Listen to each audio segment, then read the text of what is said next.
Deuxième partie. On va essayer de répondre à une question essentielle à attraper. Je vous ai amené ici, comment dire, un texte de la Torah qui se trouve dans la paracha de Kitissa, ce livre de Shemot, qui vient nous mettre en exergue, par le biais d'une étude pertinente, le fait que, a priori, Akadosh Baruch Hu avait prévu un système double, Torah écrite, Torah orale, et il ne fallait pas le bouger. Hachem était intéressé à ce que de façon éternelle, on soit dans une dimension orale de la Torah, qui est la Torah écrite et la Torah orale. Or, la question surgit, comment se fait-il qu'on est venu coucher sur un papier, je vous ai dit, en plus 135 la Mishnah, en plus 220 la Gemara, on est venu coucher sur le papier la Torah orale qui était un interdit tout simplement capital. Je vous montre le verset, le texte dit la chose suivante. Vayomer Hashem al Moshe, l'Éternel dit à Moïse, Ktov lecha et advarim ha'ele. Consigne par écrit ces paroles. Donc tu dois écrire les paroles, c'est l'écriture de la Torah écrite sous la dictée d'Hachem. Moshe a écrit le Sefer Torah que nous connaissons. Qui alpi advarim ha'ele, car dit Hachem, alpi advarim. Alors, ils ont traduit par à ces conditions. Mais alpi advarim, ça veut dire sur les paroles, sur ces paroles, karati itrabrit. J'ai contracté avec toi une alliance, avec Israël, avec toi et avec Israël. Et regardez un peu comment la Gemara va interpréter ces deux éléments que je vous ai mis en stabilo jaune. La Gemara dit la chose suivante. Ktov lecha et advarim. Tu dois écrire les paroles.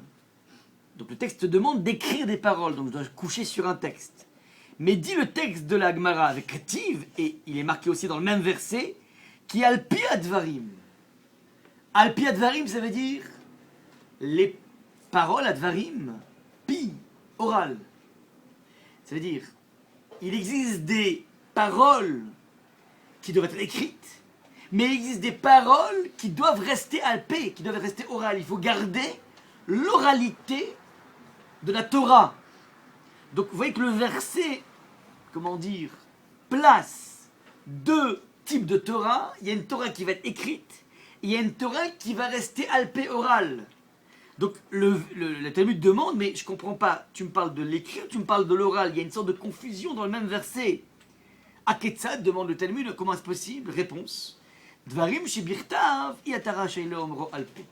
Une parole qui est écrite, tu n'as pas le droit de la dire de façon orale, et de là on apprend par exemple qu'on ne peut pas citer par cœur un verset. Il faut toujours avoir un verset, je parle de la Torah.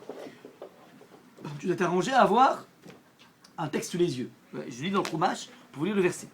Maintenant, vice-versa, donc, ce qui est écrit doit rester écrit, et vice-versa, Dvarim Sheba Alpe, quelque chose qui a été transmis de façon orale, comme je vous ai dit par exemple, le fait qu'il y a 3 fois marqué l'oté vachel, ne cuit pas, on déduit ici 3 types d'interdits, le fait de profiter, le fait de s'alimenter, le fait de cuire, et ben ça, c'était oral, ça doit rester oral. Et ça, c'est un interdit, tout simplement capital.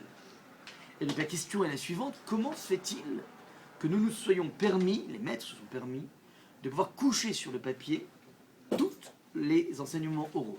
Alors à cette question, comment dire, il y a plusieurs réponses. La première des réponses, c'est une réponse assez classique, qui est la suivante. À partir d'un Teilim, Teilim 119, verset numéro 126, que vous voyez ici, Et la sot Hashem, eferu toratecha. Le Teilim, David Amelin nous dit la chose suivante. Le temps est venu d'agir pour l'Éternel. Arrive un moment dans l'histoire où tu es obligé d'agir pour Dieu. Eferu toratecha. Littéralement, alors ils ont traduit par on a violé ta loi, mais eferu toratecha, ça veut dire violez vous-même la loi. Ça veut dire il existe des occasions durant lesquelles, pour protéger la Torah, tu es obligé de la transgresser.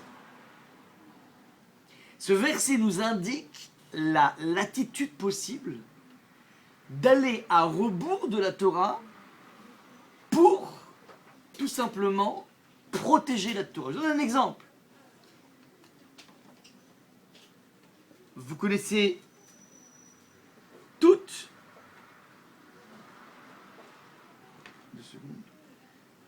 vous connaissez toutes la, comment dire, la mitzvah d'écouter le shofar le jour de Rosh Hashanah. Qu'est-ce qui se passe quand à Rosh Hashanah, eh ben, on n'a plus de, comment dire, il tombe Shabbat. Qu'est-ce qu'on fait? On s'en bat du shofar. Pourquoi? De peur de le transporter. De peur de le transporter. C'est pire que ça. C'est encore plus lointain que ça. Je répète, on ne peut pas sonner du shofar le jour de Shabbat, bien que la Torah t'a dit tu sonneras le shofar le jour de Rosh Hashanah. La Torah te dit tu dois faire quelque chose. Maintenant, les Chachamim sont venus dans une considération suivante. Ils disent attention, il risque d'y avoir un jour un bonhomme qui trouve dans la rue un shofar, et ce shofar en question, il a envie de sonner pour se rendre quitte, c'est Shabbat, il veut se rendre quitte, donc d'après la Torah, on pourrait sonner le shofar le Shabbat, mais d'un coup il regarde le shofar et il dit ça c'est bizarre, il y a une petite fêlure au niveau du shofar, il a l'air un petit peu brisé, et je ne sais pas s'il est cachère ou il n'est pas cachère, donc je ne sais pas si je pourrais être quitte de mon son du shofar, donc c'est pas grave, je vais aller voir un maître, en prenant le shofar, qui va me dire si c'est un shofar cachère. Donc, je répète. Et si je vais voir le maître, d'un coup, la personne ne va pas faire attention, il va se mettre à porter pendant le Shabbat, et c'est interdit pendant le Shabbat. Ça veut dire, de peur qu'un bonhomme trouve un jour dans la rue un shofar, et que, je ne sais pas si vous imaginez, je sais pas si vous avez déjà rencontré dans votre vie un shofar dans la rue. Moi, ça m'est jamais arrivé, moi, ça fait je sais pas combien d'années que je vis, je trouve toujours comme ça, est-ce que je trouve un shofar? Non, je n'ai jamais vu. Bon. Et quand bien même, s'il est dans la rue, je le ramasse, encore faut-il qu'il soit dans un état suffisamment correct pour que je me pose la question, parce que vous imaginez, s'il était dans la rue, il a pu être piétiné 100 fois, donc ça se trouve, il est objectivement pourri, je ne peux pas sonner. Donc, il faut tomber sur le chauffard dans la rue, qui n'est pas suffisamment pourri et abîmé, pour que je me pose une question, peut-être qu'il est cachère. Et à ce moment-là, je risque de m'oublier et d'aller voir un chacham. Alors, à cause, je ne sais pas s'il y en a beaucoup dans chacune des générations des bonhommes comme ça, j'en ai jamais vu, moi. Ouais. Maintenant, à cause d'un bonhomme comme ça, on va déraciner une mitzvah tellement essentielle qui s'appelle la mitzvah du shofar. Alors que la Torah, d'après la Torah, on peut sonner le shofar pendant le Shabbat. On peut sonner. Pourquoi? Parce que les Chachamim ont compris que si on ne fait pas un renforcement au niveau des lois de fait de porter, les gens vont finir par abandonner toute la Torah. Ouais. Donc, pour un énergumène qui aura le risque, qui risque de un jour porter un shofar dans la rue, pas un mouchoir, même pas des lunettes de soleil, même pas ses rébades, rien du tout, non, juste, comment dire, un chauffard, c'est quand même cocasse, c'est un bonhomme qui est suffisamment religieux pour rien porter sur lui, pour faire attention dans ses poches, il n'y avait pas son portefeuille en sortant, son iPhone ou j'en sais rien, donc il a laissé à la maison, il est marché, et puis d'un coup, spontanément, il voit un chauffard et il dit, waouh, un chauffard, super, c'est Rosh Hashanah. Donc il faut en plus que c'est extraordinaire, c'est-à-dire, vous imaginez la probabilité pour avoir un bonhomme pareil? Il faut que ce soit un Shabbat et Rosh Hashanah, déjà il n'y en a pas toujours. Qui plus est, il faut que le bonhomme soit, comment dire, suffisamment, enfin dans une ville incroyable dans laquelle on jette des chauffards.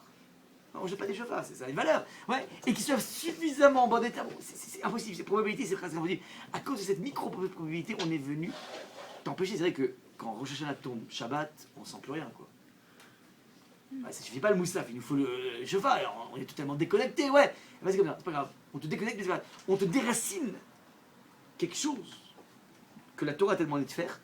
Parce que c'est comme ça qu'ils ont compris qu'on pourra protéger la Torah. Donc, comment dire, le point est le suivant.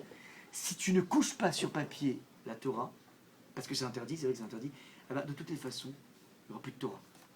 Ouais, donc autant transgresser cet interdit, sans quoi c'est la mort. Donc ça c'est la première réponse à cette question. Excusez-moi, ouais. J'ai pas compris pour quel rapport si on couche pas sur papier, il n'y aura plus de Torah. Les gens, ils auraient pu continuer à faire ce qui est marqué dans la Torah. Non, mais on est dispersés. Oui, ils vont faire, mais on est dispersés, on ne sait plus pourquoi. On nous tue nos élites. Rabbi Chaim c'est devenu un amas de cendres. Donc à qui tu vas poser des questions? C'est-à-dire qu'on n'a plus de connexion avec nos élites, on n'a plus de terre, on ne laisse pas pratiquer la Torah tranquillement. Tous ces rabbinim en question ne pouvaient même pas enseigner la Torah. Vous pouvez pratiquer la Torah, il va y avoir, sous le régime romain, interdiction de créer des yeshivot. Donc c'est des personnes, il n'y a plus de transmission. Donc si tu restes attaché à l'interdit qui est marqué texto dans la Torah, il n'y a plus de Torah. Donc qu'est-ce qu'on... Alors, ça c'est la première démarche. Deuxième démarche, amenée par le paradis Rav Yitzhak Hutner, il dit que, il fait remarquer la chose suivante, que l'interdit d'écrire la Torah orale en écrit, donc coucher sur le papier la Torah orale, n'est pas un interdit comme les autres. C'est un interdit qui a été donné à Moshe Rabbeinu avant même qu'ils reçoivent la Torah. Ça veut dire, il y a eu des phases avant le don de la Torah et des phases après le don de la Torah. Il y a quelque chose, quelques mitzvot, qui ont été donnés au peuple juif avant même que la Torah ne soit donnée. Ouais. Par exemple, la paradouma, la vache rousse. Par exemple, le Shabbat. Et par exemple, l'interdiction d'écrire le contenu oral en écrit. Ouais, donc la Torah orale devait rester écrite. Maintenant, dit le Gaon de Vilna, il démontre ça. Il dit si, comment dire, il y a ce qu'on appelle le système de la Torah avec toutes les mitzvot, et il y a avant la Torah quelques mitzvot qui ont été donnés. À votre avis, quel est le poids de ces mitzvot qui ont été donnés avant le don de la Torah, de toute la Torah? À votre avis, c'est quoi? Quel est le poids de ces mitzvot? Pardon? Elles sont importantes. Elles sont essentielles.